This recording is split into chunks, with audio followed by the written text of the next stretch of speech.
Alright, here we go, gang. Almost winding down towards the year. We're on the last chapter. We're going to start with a very short video on the first part of law of sine. This right here, little a over sine of a equals little b over sine of b equals little c over sine of c. That is the law of sine. Okay, now the good thing about this, we can use this for any triangle. The whole second half of the year, we only focused on right triangles.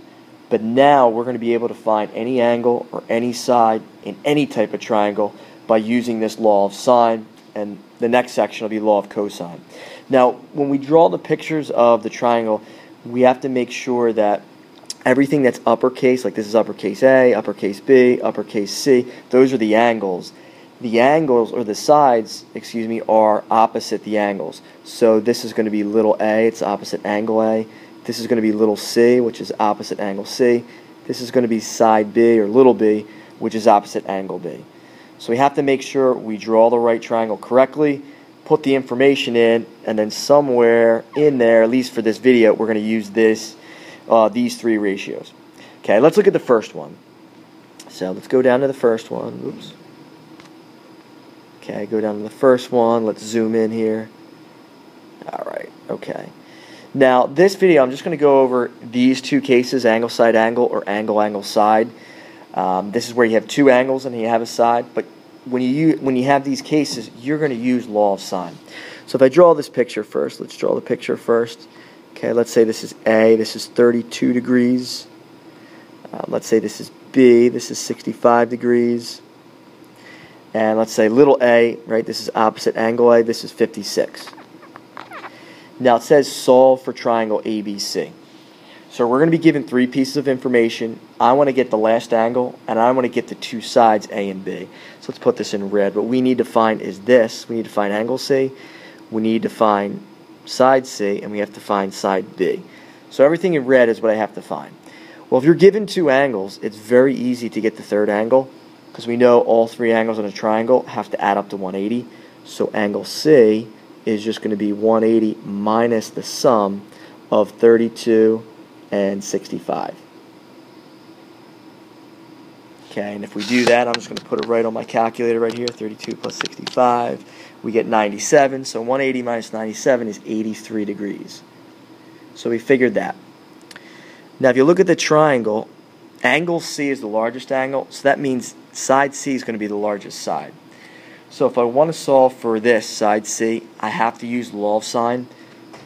So I'm going to have C over the sine of C, which we just figured out is 83 degrees. And the only ratio that we have both the A's, 56, and angle A is 32 degrees. So this is going to be 56 over the sine of 32. And then if you have a proportion, if you cross multiplied, you're going to get C times the sine of 32 equals this 56 times the sine of 83.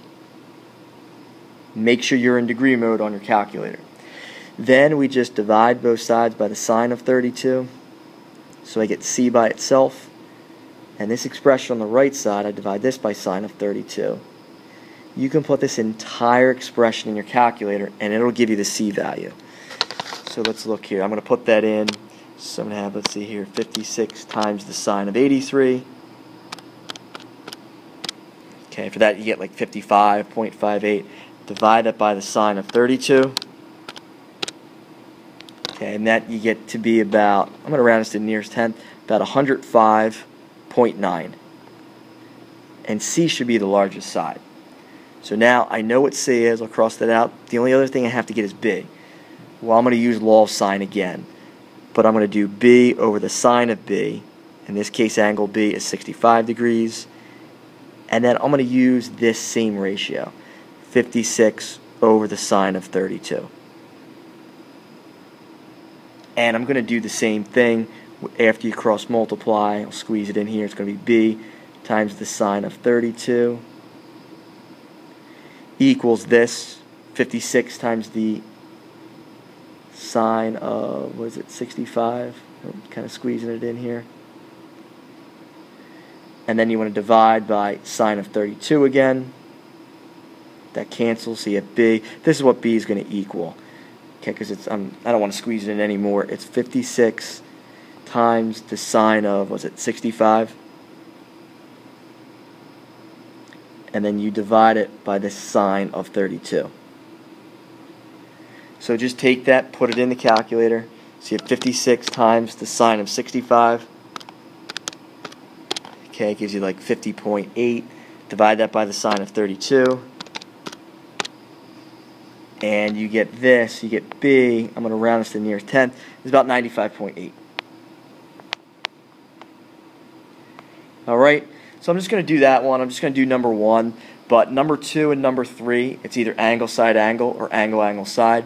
Always get the third angle first, and then you have to use law of sine twice to get the missing two sides.